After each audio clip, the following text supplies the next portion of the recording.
G'day guys, this is just a video on melatonin dosing, nothing else.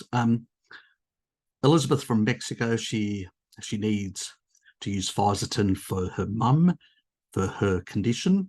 And so I've sort of made this, I'm making this quick video just to cover exactly what the dosing should be. Now, let me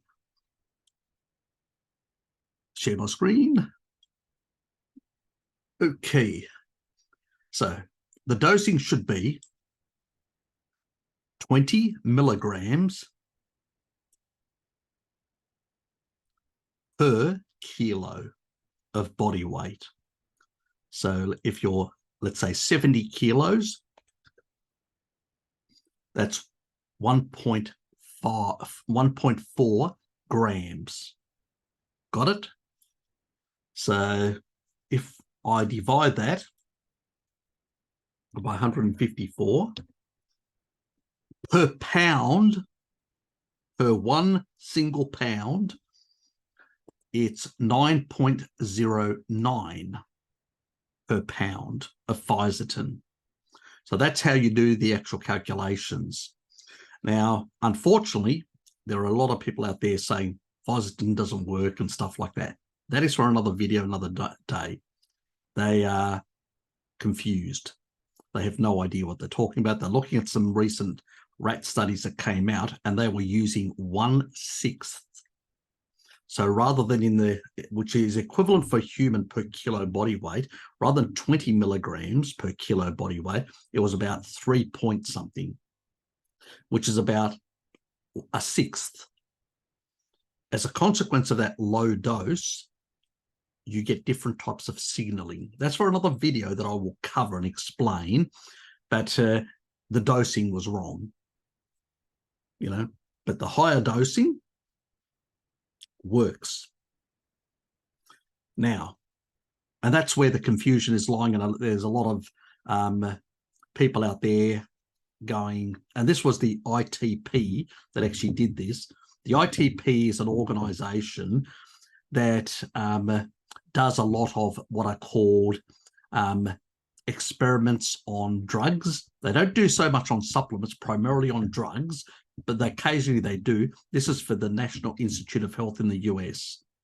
So they pretty much, when the National Institute of Health want them to do in vivo or in vitro, a lot of them are in vitro, but they do some in vivo, which is in an organism.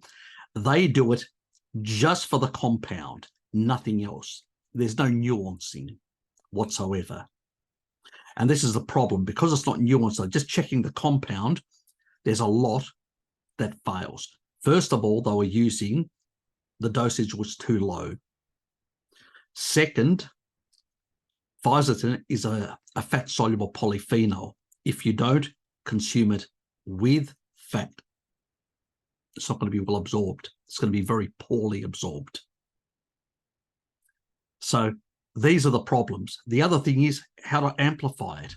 There is research out there that says you use melatonin and melatonin amplifies it. But they only look at single compounds to see, do they work or not? Are they toxic or not? That's all they do. So the ITP research is very reductionist and very narrow in their focus. That's the problem, because they're not looking, and most of it's actually petri dish, and the research they did was primarily petri dish and some research on rats, which they were giving far too low a dose, which was 1/6 of what they should have been giving them. That's the problem. So if you do hear some people out there saying, oh, there's been new research from the National Institute of Health saying this, this, and that, it's completely wrong. It was the wrong dosage and used in the wrong way. Fisetin in these low dosage has different signaling properties. That's for another video. I'll cover all that in a video comprehensively and go through the research and all that, because that's how it's supposed to do. This is just for the purpose of, for Elizabeth, to provide her with information for her mum and any other person out there that wants this information, that needs it. Now, The other thing we need to do is use melatonin. Now, we don't want to use too much melatonin because melatonin can be a problem. If you use too much, the body, can downregulate its own and all that. So we need to use the bare minimum of 0.3. Now, the reason why she may have to use melatonin for her mum is because her mum probably has poor blue light hygiene. She's not wearing these sort of things. She doesn't have blue light, bulbs without blue light in them. So she's probably exposed to quite a bit of blue light at night, and she's not going to get the same senolytic effect.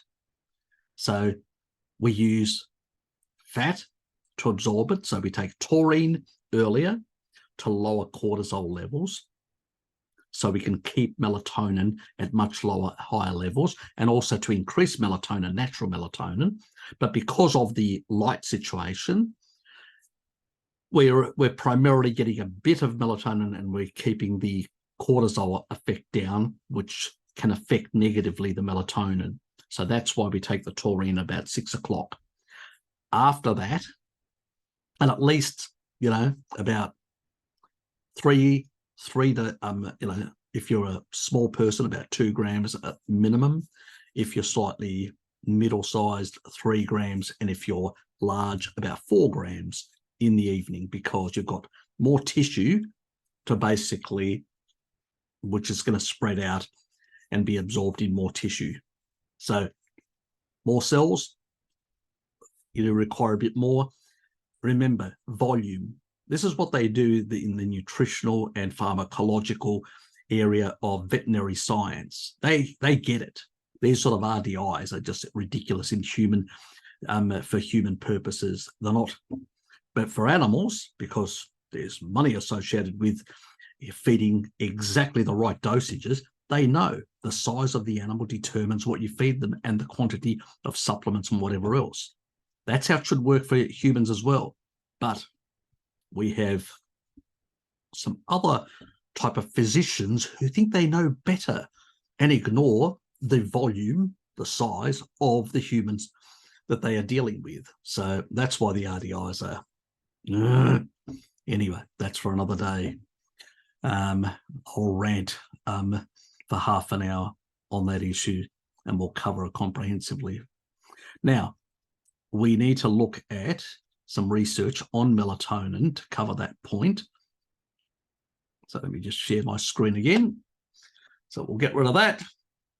This is an old piece of research that was done back in the 1996, American Sleep Disorders Association and Sleep Research Society. So this was Massachusetts. So the Massachusetts Institute of Technology, its Clinical Research Center and Department of Brain and Cognitive Science. So, effects of low oral dose of melatonin given 2 to 4 hours before habitual bedtime on sleep in normal young humans. So, it's not on sick people, and this is what we want to know. Summary. I'm not going to go through it. I'll provide a link and people can look at it at their own. We're just covering the key things here. Low oral doses of melatonin raises serum melatonin concentrations to normal, occurring nocturnally, and facilitate polysonographically assessed sleep onset when given at different time points throughout the day, without altering mood or performance on the morning following treatment. In the present, so pretty much the saying, well, we notice that, in these low doses, it doesn't really have any sort of deleterious effect in affecting, the sleep cycles and stuff like that. So melatonin or placebo at 9 o'clock in the evening, 2100. That's for those people that understand military. You go from 1 to 24 for midnight. So 2100 is basically 9 o'clock. So for 2 to 4 hours prior to the habitual bedtime. Polysomnographic recording, so that's a method of recording, your sleep, how deep your sleep is and all that sort of stuff.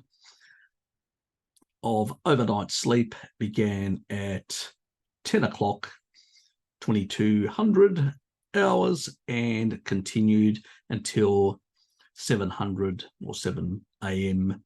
the next day, following morning, when subjects were awakened. Sleep onset latency and latency of stage 2 sleep were significantly decreased as a result of melatonin treatment. So basically, people had good sleep. There wasn't delayed. Neither dose of melatonin significantly altered sleep architecture. This is really important. So at 0.3 or 1 milligram, you did not get any significant alterations in your sleep patterns, because I do not want to disrupt people's circadian rhythms. We want to get the effect, the amplification of the senolytic effect, without disrupting circadian rhythms and people's long-term sleep cycles. Administration of low dose of melatonin, 0.3 at 9 o'clock, elevated serum melatonin to levels within the normal nocturnal range. So within the normal range, or not above in any way. So in the normal range of 113 plus or minus 13.5 pg/ml. Now, at the time the sleep test was initiated, neither melatonin dose caused hangover effects. So the next day, people didn't have any hangovers or feeling really drowsy in the morning is what they're talking about. As assessed by self-reports or by mood performance tests administered on the morning following treatment. And this is in humans, so it's valuable. These observations provide additional evidence that nocturnal melatonin secretion has a sleep-promoting function, which we know nowadays.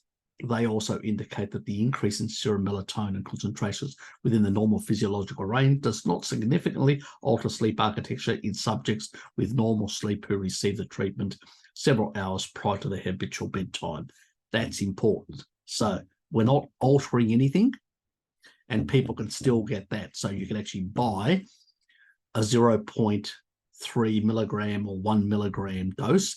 Go for the 0.3, and the reason for that is because supplements, unlike drugs, have to be precise. So if you get a 1 milligram, it's likely it could be anywhere from 1 to 10, which is a problem. But if you get like a 0.3, even if it has a bit of an error of, let's say, 10, it's probably going to be about 3 milligrams. So it's not going to be severe. So always go for the 0.3 milligram. You're likely to fall at the lower end, which means you're not going to cause any disruption to your sleep architecture or your circadian rhythms is what they're talking about in that regard. So keep that in mind, which is really important. So when you're looking for a melatonin supplement, that's to be taken at the time at 9 o'clock together with the Fisetin and the cream to basically absorb it well and amplify it. So that's what we're trying to do. And usually it will play in the system about an hour to an hour and a half within the system, and it will have like a massive amplification. We want to kill off as many cells and deal with that problem. Now, remember, there is a proviso because, Fisetin can kill a lot. With this amplification, you can actually wipe out a lot of cancer cells and a lot of senescent cells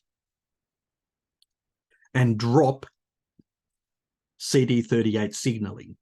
So if somebody's got an injury, and that includes, if you've got a respiratory infection, you're sick or whatever, your body naturally will, some of these cells will be damaged from the illness or the injury, like a knee injury, and there'll be some senescent cells that will emerge, and they will signal through, CD38 signaling to tell both the immune system and the body, we've got problems here, we need to heal. So never take a senolytic when you've got an injury or a respiratory infection or something like that. Only take it when things are fine. So that's critical that we do it that way, because we do not want to negatively affect healing. That's important. So these are sort of the provisos to be taken into consideration. Now, it usually stays in your, you need some senescent cells in your body, but not too many. This is, because you've got normal, stresses that happen in the body. And so that's the other reason why you don't want to take it every day, because you're going to be affecting negatively your healing systems. That's why you need to basically, if you're going to be taking it every, that's why I usually recommend people take it every month for those who have got like cancer, or for those who have severe senescence, a lot of damage they've sustained. So that's who I recommend. Other people, I usually recommend you do it once and then you don't do it for another 3 months. That's the regular people, because it does affect mTOR negatively, and also general healing within the body. So we need to use it. It's sort of like hit and run. So we don't want to continuously be, getting rid of senescent cells and all that, especially if you're young and healthy. No. Fisetin, I don't recommend for young people, generally speaking. I usually recommend it for middle-aged people and older, in particular older people who are over 65, or people who are middle-aged and have got a lot of damage like I had, with cardiovascular, a whole lot of health issues, and we want to get rid of some of this old junk cells and damaged cells and encourage new stem cells from our body to produce new. And if you're middle-aged, you can actually produce quite a bit more when you actually eliminate these nasties. But it has to be a hit and run, because if you're constantly affecting, then you can actually have a negative effect. So this is why I keep on saying that when I recommend a dose, it's based on research, and people should follow those dosages and follow the practices. Now, some people are out there thinking, it suppresses mTOR. It's a bit like rapamycin. Not a good idea to take it every day. Remember, the crackpots will tell you that mTOR is a problem. It's not. If mTOR signaling is happening in the bones or the muscles, you're being protected against sarcopenia and osteoporosis. What we don't want, and that's what leucine and amino acids do, what we don't want is fat cells getting mTOR signaling. Guess what actually causes them to signal in the fat cells, the mTOR? Well, none other than sugar. Okay, so it's carbs that are causing the signaling that they are complaining about, not the protein. Leucine primarily signals exclusively to those other tissues, not to the fat cells. So this is, again, due to reduction of science, and a lot of people having looked at some of the longevity stuff and not understood the tissue-specific signaling that actually takes place in terms of mTOR and a lot of other signaling that happens in the body.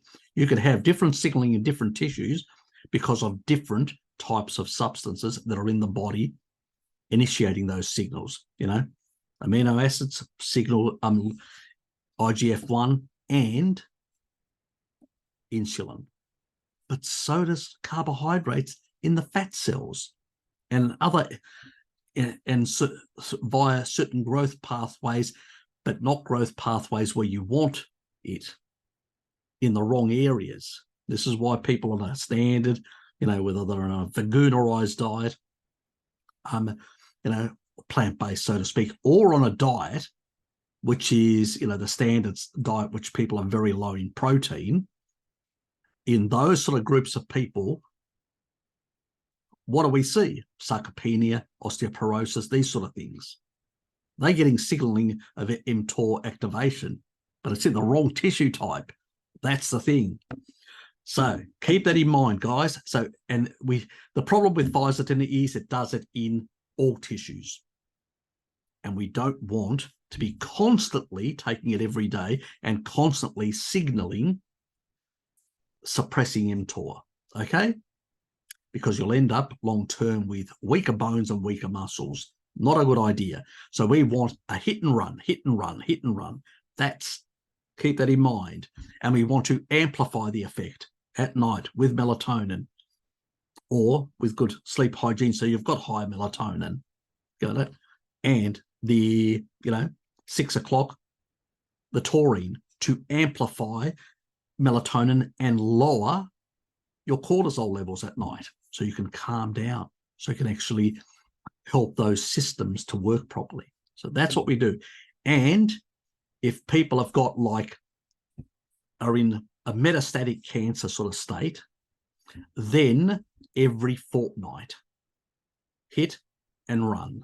So you take it one day in these high doses. So, and then the next fortnight you do it again. So that's a different sort of situation. That is somebody that is in a critical state and they need to arrest, because they're heading for death. But the majority of us are not heading to death. Well, not yet, But we don't want to cause other deleterious effects to ourselves by inhibiting healing pathways and a whole lot of other things like that. So even for people with cancer and stuff like that, because there is a bit of healing that is happening as well, I usually recommend, I stick to, to every month for them. So they do it, they take 2 or 3 days in these high doses every month. And that's what they do at the beginning of the month. 2 or 3 days, no more, and then the next month.